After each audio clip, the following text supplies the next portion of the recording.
চুম্বন করলেন আর বললেন, হে আল্লাহর রাসূল, আমার আব্বা এবং আম্মা আপনার উপরে কুরবান হোক, আপনি নিশ্চয়ই ইন্তেকাল করেছেন। নবীজি সাল্লাল্লাহু আলাইহি সাল্লামের বুকের কাপড়টা আবু বকর সিদ্দিক তিনি ঢেকে দিলেন, দিয়ে মদিনার মসজিদে গেলেন, গিয়ে দেখলেন ওমর তরবারি নিয়ে ঘোরাচ্ছে। যে ব্যক্তি বলবে নবী বেঁচে নাই, মারা গেছে, আমি ওমর প্রথম তার মুন্ডু কাটবো, পরে নবী বেঁচে আছে কিনা সেটা ভেবে দেখবো। আলী রাদিয়াল্লাহু তাআলা থামাতে পারলেন না, উসমান গনি থামাতে পারলেন না। আবু বকর সিদ্দিক কে বললে, ওমর মাথা গরম করো না, তুমি কি আয়াত পড়ো নাই? ওই আয়াতটা আবার পড়ে শোনালো, ওমা মুহাম্মাদুন ইল্লা রাসূল কদ খালাত মিন ক্বাবলিহি রাসূল। সুবহানাল্লাহ। মুহাম্মদ রাসূল ছাড়া অন্য কিছু নয়। তিনি যদি মারা যায় কিংবা শহীদ হয়, তাহলে তোমরা কি অন্যদিকে আবার আগের অবস্থায় ফিরে যাবে? ওমর ফারুক বললেন, আল্লাহর কসম, আমার মনে হলো আবু বকর সিদ্দিকের কথাটা শুনে আল্লাহ তাআলা কোরআন যেন আবার নতুন করে নাযিল করছে। তখন তিনি বুঝতে পারলেন যে নবী সাল্লাল্লাহু আলাইহি ওয়াসাল্লাম আর বেঁচে নাই। এখানে আল্লাহ নবীকে মুহাম্মদ বলে ডেকেছেন। ঘটনাটা হচ্ছে এই, দ্বিতীয় মুহাম্মদকে মুহাম্মদ বলে কোথায় ডেকেছেন, কিন্তু ইয়া মুহাম্মদ বলে ডেকেছে না। দ্বিতীয় আয়াতটা নাযিল হলো, আল্লাহ নবী সাল্লাল্লাহু আলাইহি ওয়াসাল্লামের 4টি কন্যা সন্তান ছিলেন আর 4টি পুত্র সন্তান ছিলেন। খাদিজার পেটে 3টি পুত্র, মারিয়া কিপ্তিয়ার পেটে 1টি পুত্র। প্রিয় নবী সাল্লাল্লাহু আলাইহি ওয়াসাল্লামের সমস্ত ছেলেগুলি একেবারে বাচ্চা বয়সে, শৈশব বয়সে সবাই ইন্তেকাল করেছিলেন, মারা গিয়েছিলেন। আচ্ছা, নবী সাল্লাল্লাহু আলাইহি ওয়াসাল্লামের ছোট ছেলেগুলি শৈশবে, ছোটবেলায় মারা গিয়েছিল কেন? কারণটা কি বলতে পারবেন? তার কারণ হচ্ছে এই, অন্যান্য নবী যেমন ছিলেন নবী, তার ছেলেও ছিলেন তেমন নবী। কিরকম? ইব্রাহিম আলাইহিস সালাম তিনি নবী, ইসমাঈলও নবী। এই যে কি ইসমাঈল ইব্রাহিম নবী না? ইব্রাহিম নবী হলেন বাবা, ইসমাঈল হলেন ছেলে। বাপও নবী, ছেলেও নবী। তার মানে বাপ নবী হলে ছেলে নবী হওয়াটা সম্ভব না অসম্ভব? কথা বলে না, সম্ভব না অসম্ভব? আবার ইসমাঈল নবী, ইসহাকও নবী। ইসমাঈল হচ্ছে বাবা, ইসহাক হলেন ছেলে। সুবহানাল্লাহ বলবেন না? ইসহাক আলাইহিস সালাম তিনিও নবী, ইয়াকুব আলাইহিস সালাম তিনিও নবী। ইসহাক আলাইহিস সালাম তিনি হলেন পিতা, আর ইসহাকের পুত্র ইয়াকুব তিনিও হলেন সন্তান, দুজনেই নবী। জোরে বলুন সুবহানাল্লাহ। ইয়াকুব আলাইহিস সালাম নবী, ইউসুফ আলাইহিস সালাম নবী, কিন্তু ইউসুফ আলাইহিস সালামের আব্বার নাম হলো ইয়াকুব আলাইহিস সালাম। পিতা নবী, ছেলেও নবী, মানে বাপ নবী হলে ছেলে যদি উপযুক্ত হয় নবীটা হওয়া সম্ভব কিনা? জাকারিয়া আলাইহিস সালাম নবী, ইয়াহইয়া আলাইহিস সালাম তিনিও নবী। জাকারিয়া আর ইয়াহইয়া দুজনের রিলেশন হচ্ছে, জাকারিয়া আলাইহিস সালাম তিনি আব্বা, আর ইয়াহইয়া আলাইহিস সালাম তিনি হলেন সন্তান, দুজনেও নবী। সুবহানাল্লাহ। দাউদ নবী, সুলাইমান নবী। দাউদ নবী, সুলাইমান নবী, কিন্তু দাউদ আর সুলাইমান তাদের মধ্যে সম্পর্ক হলো, দাউদ হলেন পিতা, সুলাইমান হলো ছেলে, দুজনে নবী। মুহাম্মদ সাল্লাল্লাহু আলাইহি ওয়াসাল্লামের ছেলে যদি কোনো বড় হতো, তাহলে তাকে যদি নবী বলে দাবি করতো বা নবুয়ত যদি আল্লাহ দিয়ে দিতেন, বা সাহাবারা যদি নবী বলে ধরে নিতেন, দাবি করতেন, কি হতো? সেজন্য আল্লাহ তাআলা নবী প্রত্যেকটা সন্তানকে একেবারে ছোট্ট বয়সে মায়ের কোল থেকেই তুলে নিয়েছেন, আর নবুয়তের রাস্তা রাখেন নাই। কিন্তু ঘটনা যেটা ঘটে গেছে সেটা হচ্ছে, মুহাম্মদ সাল্লাল্লাহু আলাইহি ওয়াসাল্লাম একটা পুষেছিলেন, একটা ছেলে ছিল, পোষা ছিল, তার নাম হচ্ছে যায়েদ। কি নাম বলুন? এই যায়েদ রাদিয়াল্লাহু তাআলা আনহু নবীকে আব্বা বলে ডাকতেন। বাড়িতে যদি একটা ছোট ছেলে থাকে, কাজের লোক, সে যদি বাড়ির মালিককে যদি আব্বা বলে ডাকে, এটা কি খুব দোষের বলে মনে হয়? আমরা শ্বশুরকে আব্বা বলে ডাকি না? কথা বলে না জি। আর শ্বশুরকে আব্বা বলে ডাকি, ওই শ্বশুর কি জন্ম দিয়েছে আমার? শ্বশুর জন্ম দেয়? শ্বশুর জন্ম দিয়েছে আমার মেয়ে, আমার স্ত্রী, তার মেয়ে, কিন্তু শ্বশুরকে আব্বা বলে ডাকে। এই যায়েদ যখন নবীকে আব্বা বলে ডাকতে শুরু করলো, তখন কিছু কিছু সাহাবা বললেন যে মুহাম্মাদের পুত্র হলো সাল্লাল্লাহু আলাইহি ওয়াসাল্লাম যায়েদ। নবী যায়েদের আব্বা, আব্বা আব্বা বলে ডাকতে শুরু করলো। আল্লাহ তাআলা দেখলেন বিষয়টা খারাপ দিকে যাচ্ছে, কারণ নবীর যদি কোনো সাবালক বড় পুরুষ পুত্র থাকে, এ আবার একদিন ওই অন্য নবীর মতো যদি নবুয়তের জায়গা চলে যায়, আল্লাহ পাক বিষয়টাকে স্থির মোহর মেরে দিলেন, দিয়ে বললেন খবরদার আমার নবী তিনি কোন পুরুষের পিতা নন। যেরকম সুবহানাল্লাহ। প্রমাণ মা কানা মুহাম্মাদুন, আয়াতটা শুনেন নাই? সব বক্তা ভূমিকা দেওয়ার সময় বলা হতো জিজ্ঞাসা করেন এই ব্যাপারটা কি। মা কানা মুহাম্মাদুন আবা আহাদিম মির রিজালিকুম ওয়ালাকিন রাসূলুল্লাহি ওয়া খাতামান নাবিয়্যিন ওয়া কানা আল্লাহু বিকুল্লি শাইইন আলিমা। সুবহানাল্লাহ। 22 নম্বর পারা 2 নম্বর পৃষ্ঠায় 11 নম্বর লাইনে 40 নম্বর সূরার নাম সূরা আল আহজাব। আল্লাহ তাআলা বলছেন মুহাম্মদ সাল্লাল্লাহু আলাইহি সাল্লাম তিনি কোন সাবালক পুরুষের পিতা তিনি নন, তিনি হলেন শেষ নবী। সুবহানাল্লাহ। যদি জায়েদ বেঁচে থাক, জায়েদ যদি নবুয়তের পর্যায়ে চলে যায় কিংবা নবীর ছোট ছোট শিশু যদি পরবর্তীকালে নবী হয়, সেজন্য আল্লাহ নবীকে আল্লাহ সিলমোহর মারছেন, খতমে নবুয়ত এখানে খতম করে দিচ্ছেন। নবী বললেন আমি হলাম শেষ নবী, আমার পরে কোনদিন নবী রাসূল হবে না। তবে নবুয়তের দরজা যদি আল্লাহ পাক কাউকে দিতেন সেটা ওমর ফারুককে দিয়ে দিতেন। আল্লাহ নবীর ইন্তেকালের পরে নবী বলেছেন কিয়ামত পর্যন্ত আরো 30 জন মিথ্যা নবুয়তের দাবি করবে। নবী সাল্লাল্লাহু আলাইহি সাল্লাম বেঁচে থাকা অবস্থায় মুসাল্লামাতুল কাজ্জাব নামে একজন মিথ্যা নবী দাবি করলেন। পরবর্তীকালে আবু বকর সিদ্দিক তাকে হত্যা করে ফেলেছিলেন। সর্বশেষ যে কাফেরটা নবুয়ত নিজেকে নবী দাবি করেছে তার নাম হলো পাঞ্জাবের গোলাম আহমদ কাদিয়ানী। নাম শুনেছেন? জি। আমেরিকা থেকে একটা টেলিভিশন চ্যানেল সম্প্রচার হয় যার নাম হচ্ছে এমটিভি, মানে মোহাম্মদ টিভি। নামটা শুনে আপনাদের কি মনে হচ্ছে? খুব ভালো নাম না? জি। কথা বলেন। নামটা শুনে মনে হচ্ছে ইসলামের বড় চ্যানেল, অথচ এই টিভিটা সম্প্রচার হয় আমেরিকা থেকে। সেখানে কাদিয়ানীদের সমস্ত মতাদর্শগুলো প্রচার করা হয়। নবী বলেছেন আমার ইন্তেকালের পরে 30 জন মিথ্যা নবুয়তের দাবিদার হবে, দাবি করবে। আর সর্বশেষ 28 নম্বরে দাঁড়িয়েছে যে তার নাম হচ্ছে গোলাম আহমদ কাদিয়ানী, বাড়ি পাঞ্জাবের কাদিয়ান। তো গোলাম আহমদ কাদিয়ানী তার নাম হচ্ছে আহমদ। তার কাছে সেই যুগে ইমাম আব্দুল্লাহ বুখারী জিজ্ঞাসা করলেন, ইমাম বুখারী জিজ্ঞাসা করেন আব্দুল্লাহ বুখারী যে তোমার নাম তো আহমদ, তো তুমি নবী দাবি করছো কি করে? তুমি নবী হলে কি করে? সাহস করতে পেলে? গোলাম আহমদ কাদিয়ানী বলছে শোনো, আমার নাম শুধু গোলাম আহমদ নয়, আমার নামের মধ্যে আহমদ আছে। আর আল্লাহর নবী সাল্লাল্লাহু আলাইহি ওয়াসাল্লামকে আল্লাহ তাআলা আহমদ বলে কোরআনে ডেকেছেন। ঈসা আলাইহিস সালাম বলেছেন অমুবাশশিরাম বিরাসূলিন ইয়াতি মিন বা'দি ইসমু আহমদ, আমার পরে একজন নবী আসবে যার নাম হবে আহমদ। এই দেশে আমি আহমদ নবী দাবি করব? তো আতাউল্লাহ বুখারী বললেন শোনো, তোমার নাম তো আহমদ, তো তুমি গোলাম লাগালে আমার ওর সঙ্গে কেন? ভাই আহমদ নয় গোলাম, তা গোলাম লাগালে কেন? তখন ওই কাফের কাদিয়ানী নবী দাবি করা ভণ্ড বললেন ঠিক আছে, আমার নামের শব্দ থেকে আমি গোলাম উড়িয়ে দিলাম, দিয়ে আমার নাম আমি আজ থেকে আহমদ রেখে দিলাম। নবীর নাম ছিল আহমদ, তাহলে আমি নবী আর কোনদিন তুমি দাবি করতে পারো না। তুই বলছে গোলাম আহমদ নবী না, শুধু আহমদ নবী, আমি আহমদ হয়ে গেলাম, গোলাম উড়িয়ে দিলাম।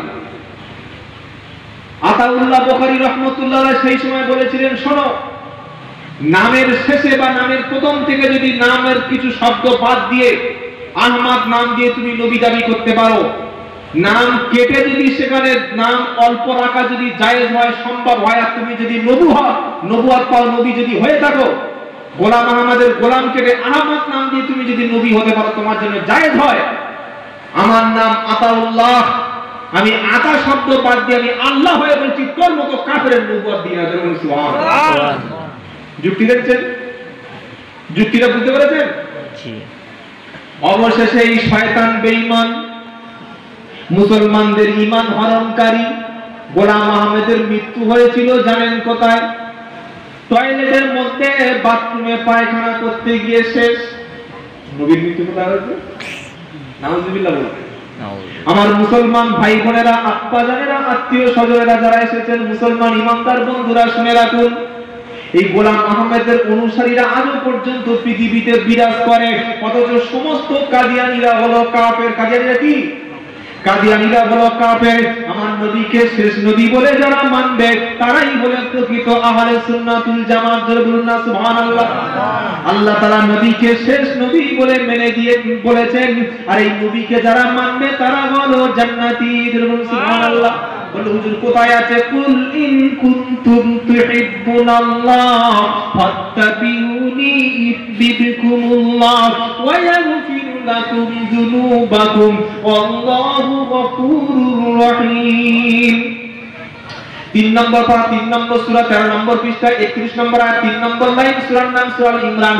আল্লাহ তাআলা বলছেন, নবী আপনি বিশ্ববাসীকে বলে দিন, যদি তোমরা আল্লাহর মহব্বতের বান্দা হতে চাও, আল্লাহর পেয়ারা যদি হতে চাও, তাহলে নবীকে তোমরা ফলো করো, নবীকে অনুসরণ করো। নবীর খাবারের সঙ্গে তোমাদের খাবারটা মিলিয়ে নাও, নবীর পোশাকের সঙ্গে তোমাদের পোশাকটা মিলিয়ে নাও, নবীর চালচলনের সঙ্গে তোমাদের চালচলনটা মিলিয়ে নাও, নবীর স্ট্যাটাসের সঙ্গে তোমাদের স্ট্যাটাসটা মিলিয়ে নাও, নবীর জীবনের সঙ্গে তোমাদের জীবনটা মিলিয়ে নাও। তাহলে আমি আল্লাহ তাআলা তোমাদেরকে ভালোবাসবো, তোমাদের সমস্ত গুনাহগুলি ক্ষমা করে দেব।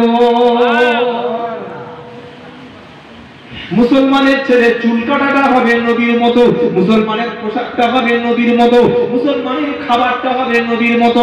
চুল কি মুসলমানের মতো কাটা হয় না বিরাট কোহলি মেসির মতো কাটা হয় না রোনাল্ডোর মতো কাটা হয়? সেলুনে গিয়ে বলছে ফ্যাশন সেলুন। কি সেলুন বলুন? Fashion salon. তো বলছে কেমন চুল কাটবো? বলছে মেসির মতো রোনাল্ডোর মতো কেটে দাও। বলে 150 টাকা, বলে 500 টাকা দেবো, আগে রোনাল্ডোর মতো কাট। যারা বড় বড় প্লেয়ার, তো আপনি যদি বলেন আমার হিসাবটা হবে কিয়ামতের নবীর সাথে, এটা আপনি ভুল বলছেন। আপনার কাটার আপনার লাইনটা হবে রোনাল্ডো মেসির মতো। বলে যে নবীজি চুল কাটতেন কেমন বলুন তো দেখি। আল্লাহর নবী দুই রকম ভাবে চুল কাটতেন।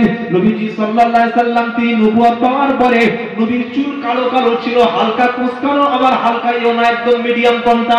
নবী এই কানের লতি পর্যন্ত বড় বড় চুল রেখেছিলেন।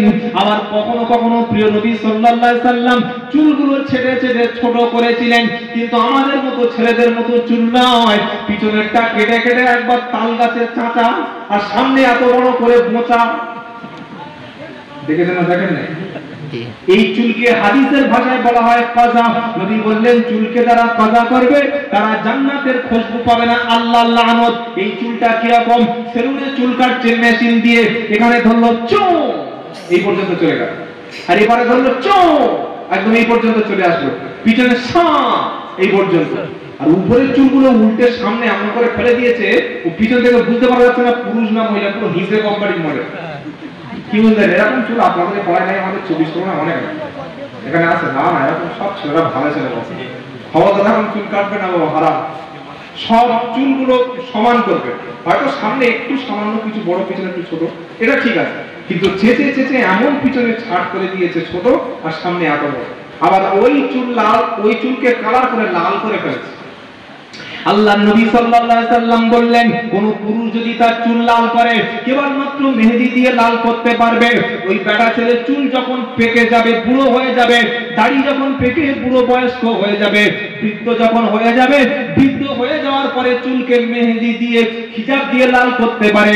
আল্লাহ নবী সাল্লাল্লাহু আলাইহি সাল্লামের উপরে যখন কোরআন শরীফের সূরা হুদ নাযিল হলো, এই সূরা হুদ 12 নম্বর পারা রয়েছে, সূরা হুদের মধ্যে সমস্ত নবীদের উপরে কি কি গজব এসেছিল, এই আয়াতগুলো পড়ে নবীর চুল গজবের ভয়ে পেকে গেল। আল্লাহ পাক নবীকে বললেন, নবী তুমি ইচ্ছা করলে তোমার চুলগুলিতে হিজাব দিয়ে মেহেদি দিয়ে লাল করতে পারো। তবে আল্লাহ নবী সাল্লাল্লাহু আলাইহি সাল্লাম তিনি মেহেদি দিয়ে চুলগুলো হিজাব দিয়ে লাল করতে বলেছেন।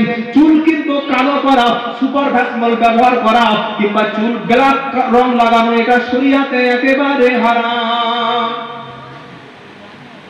এই কেসটা ছোটবেলায় খুব দেখতাম, যখন প্রথম জীবনে মাদ্রাসায় পড়ি, অনেক চাচার কাছে সালাম দিয়ে কাছে মুখের কাছে মুখ নিয়ে গিয়ে দেখি যে এই চুলগুলো আমার দিকে লক্ষ্য রাখুন, এই চুলগুলো এখান থেকে এই পর্যন্ত কালো কুচকুচ করছে, কিন্তু গোড়ার চুলগুলো গিয়ে দেখি সাদা, মানে অরিজিনাল মালটা বার হচ্ছে। কি বুঝলেন? তো ভাবলাম যে এটা কোন মেশিনে কোন পদ্ধতিতে হতে পারবে?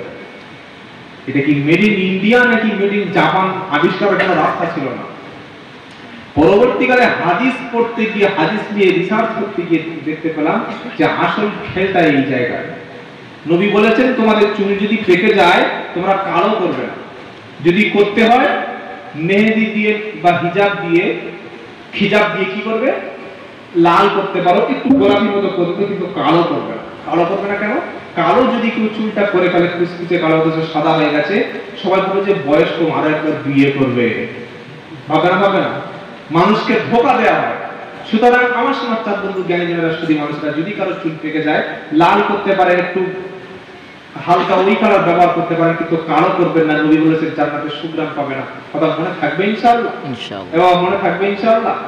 আল্লাহর নবী সাল্লাল্লাহু আলাইহি ওয়াসাল্লামের সুন্নাতগুলো জীবনে ধারণ করুন। আল্লাহর কসম করে বলছি সম্মান বেড়ে যাবে। বিশ্বকবি রবীন্দ্রনাথ ঠাকুর তিনি নবীর একটা সুন্নাত নিয়েছেন, সেটা হচ্ছে দাড়ি। কি সুন্নাত? দাড়ি। এত বড় একটা সুন্নাত। আপনি তাসবিহ পড়েন, জিকির করেন, তাহাজ্জুদ পড়েন, সব আমলগুলো দুনিয়ায় থাকবে। কবরে যাওয়ার পরে হাতে তাসবিহ থাকবে না, কবরে যাওয়ার পরে মাথায় টুপি কিন্তু রাখবে না, কিন্তু আপনার চেহারা যখন দাড়ি থাকবে এটা ফেরেশতারা দেখার পরে কত সহজে সওয়াল জবাব হবে না। সুবহানাল্লাহ। যখন দেখবে পাকা পাকা দাড়ি, আমার নবী বললেন কোন পাকা দাড়িওয়ালা ব্যক্তিকে আমার আল্লাহ তাআলা আযাব দিতে বড় লজ্জা পান। সুবহানাল্লাহ। আজ থেকে তওবা করুন। আল্লাহর নবী সাল্লাল্লাহু আলাইহি ওয়াসাল্লাম তিনি দাড়ি রেখেছিলেন, জীবনে কখনো দাড়ি চাঁচবো না। বলুন ইনশাআল্লাহ। ইনশাআল্লাহ। প্রথমে রাখতে একটু খারাপ লাগবে, চাচা চাচা চাচা বলতে শুরু করবে। দিন কত পরে যখন দেখবেন যেটা চাচা না, এটা অরিজিনাল চাচা, তখন দেখবে একটু খারাপ বলবেন। আরো একটা কথা মনে রাখুন, প্রসঙ্গক্রমে বললাম, যদি কোনো ব্যক্তি দাড়ি দেখে টিটকারি করে, ছাগল দাড়ি দেখেছে, দেখো কদিন বয়স হয়েছে, দাড়ি দেখে যদি কেউ টিটকারি ঠাট্টা বিদ্রুপ করে, নবী বললেন ওই ব্যক্তি আমার সুন্নাত, আমার একটা আদর্শকে তুচ্ছ করলো, ওই ব্যক্তি কাফের হয়ে গেল। একে মেয়ে দেবেন না, এর বাড়ি জানাজা করতে যাবেন না, এখন টেনে নিয়ে শ্মশানে চুল্লিতে পুড়িয়ে দেবেন। কথা বুঝতে পেরেছেন? চাকরিওয়ালা ছেলে, ভালো ছেলে পেল, ব্যবসায়ী প্রতিষ্ঠিত ছেলে, মেয়ে বিয়ে কমপ্লিট করেছে, বা বিয়ে হবে, বিয়ে মানে গ্রাজুয়েশন কমপ্লিট করেছে, মেয়ের বাপ বলছে ছেলেটার ছবি পাঠাও দেখি, হোয়াটসঅ্যাপে পাঠিয়ে দিয়েছে, দেখো দাড়িওয়ালা মাল চলবে না। কি বুঝলেন? কাঁচা মাল চাই। আল্লাহ পছন্দ করে বলছে আপনার মেয়ের জন্য ছোট একটা ব্যবসা আছে, হালাল খাদ্য খায়, পাঁচ ওয়াক্ত নামাজ পড়ে, মুখে দাড়ি রাখে, তাহাজ্জুদ পড়ে, এইরকম একটা ছেলেকে আপনার জামাই হিসেবে নির্বাচন করুন। আপনার মেয়ে আর যাই হোক কখনো চোখের পানি ফেলে বাপের বাড়িতে এসে কোনোদিন উঠে থাকবে না। কথা মনে থাকবে ইনশাআল্লাহ। টাকা থেকে পয়সা থেকে চাকরিওয়ালা বলে চাকরিওয়ালা, ভড়িওয়ালা, আবার টাকওয়ালা, এবার বলে চালা। ভুল সিদ্ধান্ত, ভুল। বর্তমান ছেলে মেয়েদের বয়স উপযুক্ত হয়ে যাওয়ার সাথে সাথে বিয়ের ব্যবস্থা করবে। নবীর হাদিস যে ফিতনায় পড়ার আগে তোমার মেয়েটা, তোমার ছোট ছেলেটা ওই যখন একটু অ্যাডাল্ট হলো, সাবালক হলো, 18 প্লাস হলো, 16 প্লাস হলো, ফিতনায় পড়ে যাওয়ার আগেই বিয়ের ব্যবস্থা করে জোরে বলো। এখন 10 বছর 12 বয়সের ছেলেমেয়েরা ক্লাস 8 এ পড়ে, হোয়াটসঅ্যাপে স্ট্যাটাস দিচ্ছে, বলছে আমি তোমাকে ছাড়া বাঁচবো না। কি বুঝলেন? ছোট ছোট ছেলেমেয়েরা। আর আমাদের দিদিমণি হাতে 10,000 টাকা করে মোবাইল তুলে দিয়েছে, সে মোবাইলে পড়াশোনা অনলাইন যদি 1 ঘন্টা ক্লাস করে, 11 ঘন্টা ফ্রি ফায়ার আর পাবজি পুচে চালিয়ে দিচ্ছে। কি বুঝলেন? লেপের মধ্যে শুয়ে পাবজি চালাচ্ছে। গত 1 সপ্তাহ আগে বাংলাদেশে একটা ভিডিও দেখলাম, একদম সত্য ঘটনা বলছি, ও পাবজি ফ্রি ফায়ার খেলতে খেলতে এমন নেশার মধ্যে পড়ে গেল, খেলতে খেলতে ফোন শেষ, 24 ঘন্টার মধ্যে 12 ঘন্টা 16 ঘন্টা খেলা। ফোন যখন খারাপ হয়ে গেছে, ওর বাবার কাছে বলছে বাবা ফোন দাও। বাবা বলছে গরিব মানুষ, ডিসপ্লে কোথায় পাবো তো ফোন দিতে পারবো না। মাথা খারাপ, পাগল হয়ে গেল। শেষে রড দিয়ে, মানে আপনার ওই শিকল দিয়ে বেঁধে রেখেছে গাছের গোড়ায়, আর ফোন, জুতোকে ফোন মনে করে এখন পোস্ট রাখেন। বুঝলেন? মানে চালাচ্ছে, জুতো নিয়ে চালাচ্ছে। এই বাবা সাবধান হয়ে যাও, পাবজিওয়ালা, ফ্রি ফায়ারওয়ালা। আজ থেকে তওবা করে পাবজি ফ্রি ফায়ার ফোনে থাকলে এখান থেকে ডিলিট করে উঠে যাবে, তা না হলে নবীকে আমাদের উম্মত বলে ডাকবে না। যদি তওবা করে ফিরে এসে কোরআন ধরে নিতে পারো, এই কোরআন তোমাকে কিয়ামতে সুপারিশ করে আল্লাহ জান্নাতে নিয়ে যাবে। সুবহানাল্লাহ। আল্লাহ পাক সেদিন জান্নাতি ব্যক্তিদেরকে ডেকে বলবেন, ইয়া ইবাদি লা খাউফুন আলাইকুমুল ইয়াউম ওয়া লা আনতুম তাহজানুন আল্লাযীনা আমানু বিআয়াতিনা ওয়া কানু মুসলিমিন। সুবহানাল্লাহ। উদখুলুল জান্নাতা আনতুম ওয়া আযওয়াজুকুম তুহবারুন। 25 নম্বর পারা 13 নম্বর পৃষ্ঠা 5 নম্বর লাইনের 68 নম্বর আয়াত, সূরার নাম সূরা যুখরুফ। কিয়ামতের দিন আল্লাহর বান্দাকে আল্লাহ বলবেন, ইয়া ইবাদি লা খাউফুন আলাইকুমুল ইয়াউম, হে আমার বান্দা আজ কিয়ামতের দিন তোদের কোনো ভয় নাই, তোদের কোনো চিন্তা নাই। সুবহানাল্লাহ। যখন আল্লাহ বলবে, বান্দা এই নামাজি ছেলেগুলি, যুবক ছেলেগুলি, মাথায় টুপি দিয়ে মুরব্বিরা তারা যারা এসেছেন, আমরা সবাই সেদিন বলবো, আল্লাহ আমরা তোমার বান্দা। আর মক্করগুলো পাবজি ওয়ালারা তারা বলবে, আল্লাহ আমরাও তোমার বান্দা। আল্লাহ বলবে, ফেরেশতারা এটা ধান্দা, এবার তুমি চালা। তুই যদি বান্দা হবি, তোর মুখে কলেমা ছিল না, এত সুন্দর নবী দিবস দিয়ে এখানে বসার সৌভাগ্য হলো না, জুমার দিনে জুমার নামাজের সময় মুখে সিগারেট নিয়ে টানতে টানতে গেলে, মসজিদ যখন তুমি চিনতে পারলে না, তুমি আমার বান্দা বলে কখনো পরিচয় দিও না। সেদিন আখিরাতে বান্দা বলে পরিচয় দেবে দুই শ্রেণীর মানুষ। কোরআন শোনাচ্ছে, আল্লাযীনা আমানু বিআয়াতিনা ওয়া কানু মুসলিমিন। কোরআন শুনে কোরআনের উপরে বিশ্বাস করেছিল যারা, মুসলমান হয়ে আমার কাছে এসেছিল যারা, আমার বান্দা হলো তারা।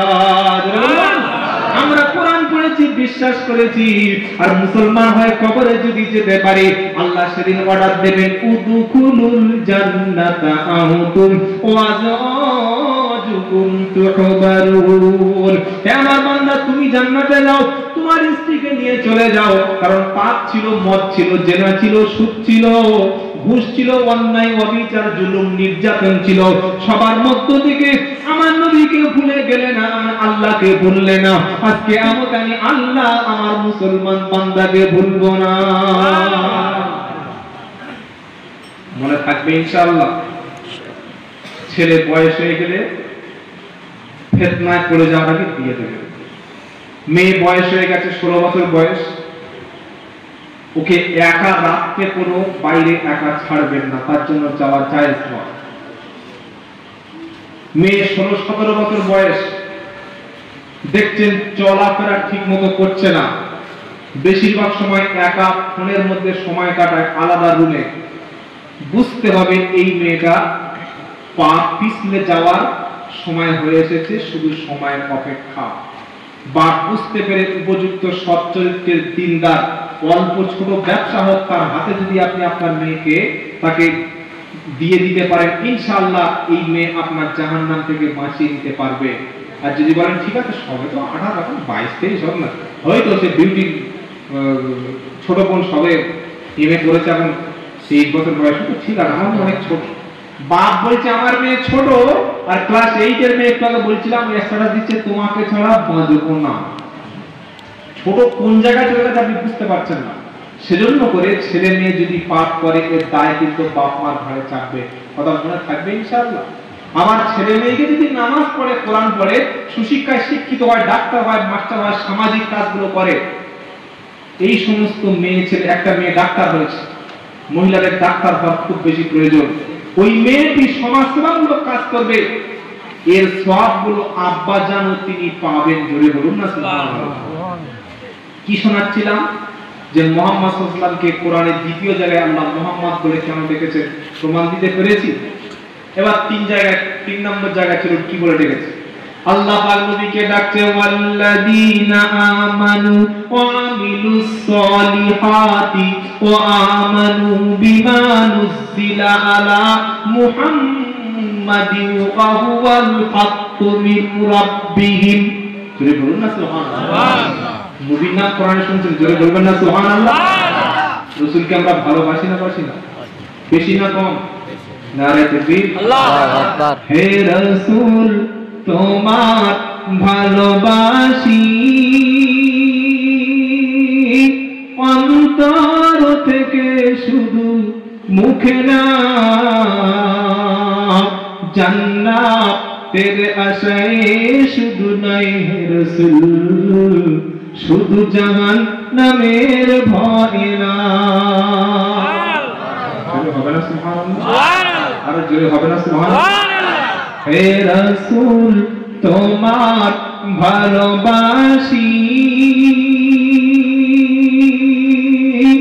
অন্তর থেকে শুধু মুখে না, জান্নাতের আশায় শুধু নাই হে রাসূল, শুধু জাহান্নামের ভয় না। তোমার পাওয়ার আশায় মন ছুটে যায় মদিনা, আশিকের দিদার দাও না, আর দূরে রাখিও না। হে রাসূল তোমার ভালোবাসি,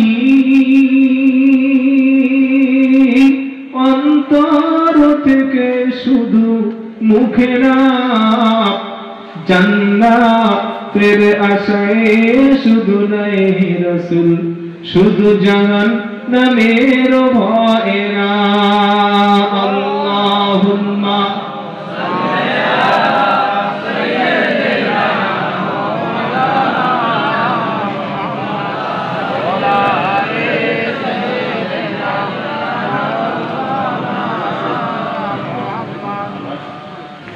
আমার সমাচার বন্ধু জ্ঞানী মেয়েরা শুধু মাশাআল্লাহ খায়রা। 3 নম্বর যেটা মুহাম্মদ বলে ডাকেন কেন, ওয়াল্লাযীনা আমানু ওয়া আমিলুস সলিহাতি ওয়া আমানু বিমা নুযিলা আলা মুহাম্মাদিন ওয়া হুয়াল হাক্কু মিন রাব্বিহিম। 26 নম্বর পারা 6 নম্বর পৃষ্ঠা 1 নম্বর লাইনের 2 নম্বর আয়াত। সূরার নাম হলো সূরা মুহাম্মদ। কি সূরা? নবীর নামে আল্লাহ তাআলা কোরআনে একটা সূরাকে নির্বাচন করেছেন মুহাম্মদ দিয়ে, জোরে বলুন না। আল্লাহ তাআলা বলছেন যারা ঈমান এনেছে, নেক কাজ যারা করেছে, আল্লাহর পক্ষ থেকে সত্য যে কিতাব মুহাম্মাদের প্রতি নাজিল হয়েছে, এটার উপরে ঈমান এনেছে যারা, আমি আল্লাহ তাদের সব পাপগুলি ক্ষমা করে দেব। জোরে বলুন না সুবহানাল্লাহ। 3 নম্বর বলে দিল। 4 নম্বর কোথায় আছে মুহাম্মাদের নাম কোরআনে?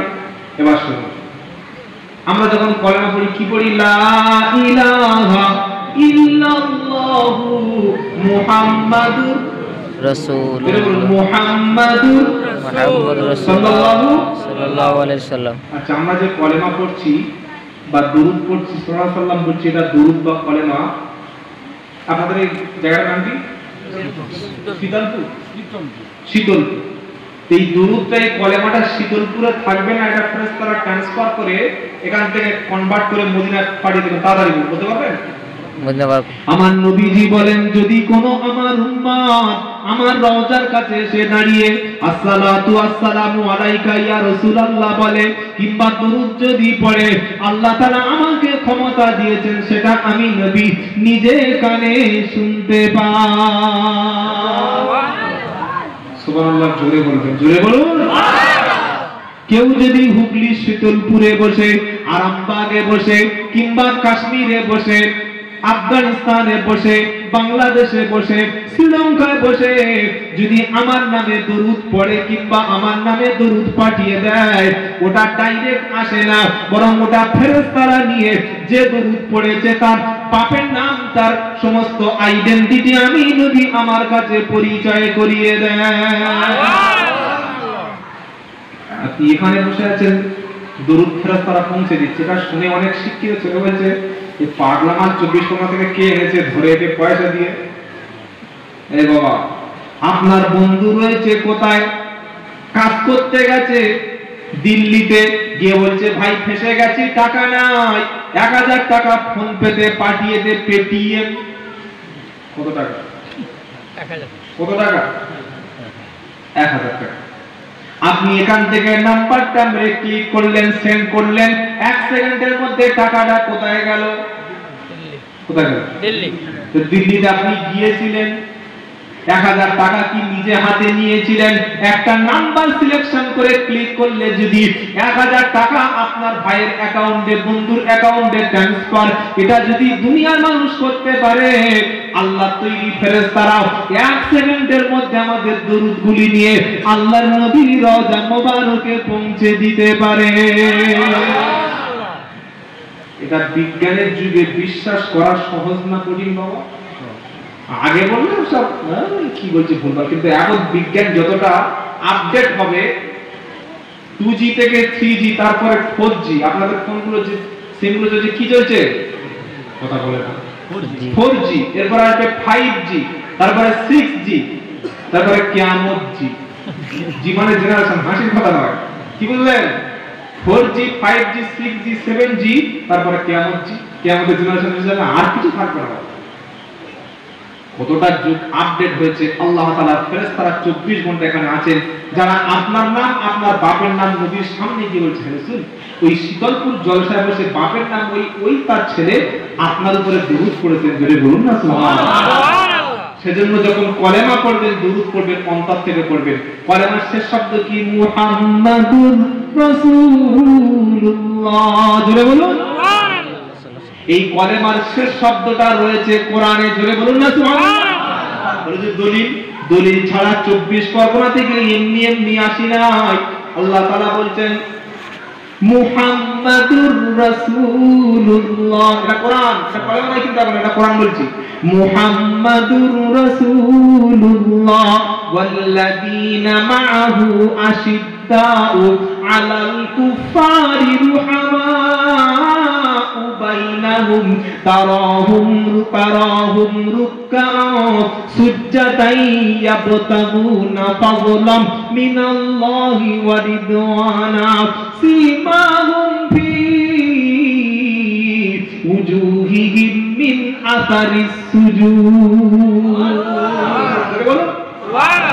26 নম্বর পারা 14 নম্বর পৃষ্ঠায় 8 নম্বর লাইন 29 নম্বর আয়াত, সূরার নাম সূরা ফাতাহ। এই সূরা ফাতাহর শেষ আয়াতে আল্লাহ তাআলা নবীকে মুহাম্মাদুর রাসূল বলে ডেকেছেন, জোরে বলুন। আবারো আয়াত পরিবেশন করছি, মুহাম্মাদুর রাসূলুল্লাহ। যারা হাফেজদের জিজ্ঞাসা করা থাকবে আয়াতটা কোরআনে আছে কিনা, যদি না থাকে আমার মুন্ডুটা আপনারা কেটে নেবেন। এই আয়াতটা বলতে আল্লাহ বলছেন যে মুহাম্মদ হলেন আল্লাহর রাসূল, জোরে বলুন না সুবহানাল্লাহ। এরপরে আর কি প্রমাণ দেওয়ার দরকার আছে? জিজ্ঞাসা করলাম, আল্লাহ মুহাম্মদ তো আপনার রাসূল, এখন মুহাম্মাদের সাথী হয়ে জান্নাতে যাবে কারা? মুহাম্মাদের সাথী সঙ্গী হবে কারা? আল্লাহ গুণাগুণগুলো, গুণাবলী, কোয়ালিটিগুলো তিনি বলছেন যে মুহাম্মাদের সাথী হলো তারা ওয়াল্লাযীনা মাআহু আশিদ্দাউ আলাল কুফারি রুহামাউ বাইনাহুম। মুহাম্মাদের সাথী সঙ্গী হলো তারা কাফেরদের প্রতি যারা কঠোর হবে, আর নিজেদের ভাই মুসলমানদের প্রতি যারা অত্যন্ত দয়ালু হবে। কাফের বেঈমান মুশরিকদের প্রতি কি হবে? কঠোর, হার্ড লাইনে থাকবে। আর ঈমানদার মুসলমানদের জন্য মুসলমানরা কি হবে? নরম হবে। আমরা মুসলমানদের নরম না গরম? নরম না গরম? দিদিকে কথায় কথায় মেরে নাক ফাটিয়ে দিয়েছি, কিছু না দিই নাই। কথায় কথায় মুসলমানের ঘর ভেঙেছি নির্বাচনের পরে, কথায় কথায় মুসলমানের বাড়ি আগুন দিয়েছি, দোকান বন্ধ করে দিয়েছি, রাস্তা আটকে দিয়েছি। আমার সোনার চাঁদ বন্ধু জ্ঞানী জনেরা, শুধু মানুষেরা, মুসলমান কাকে বলে? একটা যুদ্ধের ময়দানে সাহাবারা কয়েকজন আহত হলো, সবাই লম্বা দিয়ে লাইন দিয়ে শুয়ে আছেন, সেবা শুশ্রূষা চিকিৎসা চলছে। আল্লাহর নবী সাল্লাল্লাহু আলাইহি ওয়াসাল্লাম ওদিকে বীর বিক্রমে তিনি লড়াই করছেন। যুদ্ধের ময়দানে পানির জন্য হাহাকার হয়ে গেল। এক গ্লাস পানি নিয়ে অনেক কষ্ট করে একজন দূর থেকে আসলো, একজন বলল পানি দাও, পানি দাও, পানি দাও। চোখ ফেটে আসছে, পানি দাও, কলিজা ফেটে আসছে। পানি নিয়ে যখন মুসলমানের মুখের কাছে গেল, পাশ থেকে আরেকটা আহত মুসলমান বলছে, আহ আমাকে এক ফোঁটা পানি দাও, আমি মারা যাব।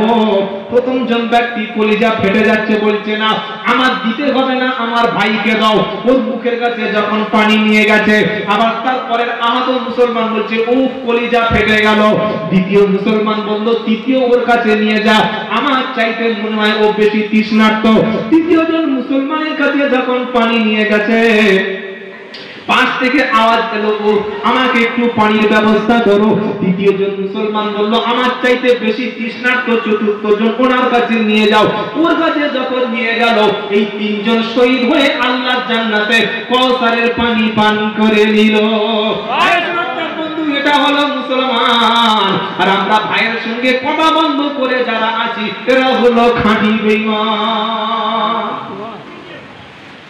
রাগ করছেন নাকি? যেখানে যাই কোরআন ভ্যাকসিনের একটা করে ডোজ দিয়ে আসি, আল্লাহর রহমতে দ্বিতীয় বছর একটু মারা যায়। এটা আলহামদুলিল্লাহ কথা বুঝতে পেরেছেন বাবা? নবী বললেন কোন মুসলমানের সঙ্গে তোমার যদি ঝগড়া হয়, কোন মুসলমানের সঙ্গে যদি ফাটাফাটি হয়ে যায়, তুমি মুসলমানকে সালাম দাও, 3 দিনের মধ্যে মিউচুয়াল করে নাও, 3 দিনের মধ্যে তোমরা মিউচুয়াল আন্ডারস্ট্যান্ডিং করে নাও, 3 দিনের মধ্যে তোমরা বোঝাপড়া করে সমঝোতা করে নাও। কোন মুসলমানের সঙ্গে বিনা অন্যায় ঝগড়া করে 3 দিনের বেশি যদি কেউ কথা বন্ধ করে, নবী বললেন ওই অবস্থায় যে ব্যক্তি আগে থেকে জোর করে কোন অন্যায় ছাড়া কথা বন্ধ করবে, ওই ব্যক্তি যদি যার কাছে জুলুম করেছে তার হাতে হাত দিয়ে ক্ষমা যদি না চেয়ে নেয়, ওই ব্যক্তি 3 দিন পার হয়ে গেলে যদি মারা যায়, ও জাহান্নামে যাবে। কাবার ইমাম এসেও নামাজ পড়লে কবরে আগুন বন্ধ হবে না।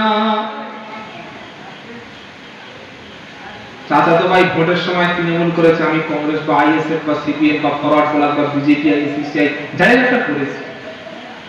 ওই ভোটের রাজনীতি করতে গিয়ে ভাইয়ের সঙ্গে 13টা মাস 1.5টা বছর হয়ে গেল কথাবার্তা নাই।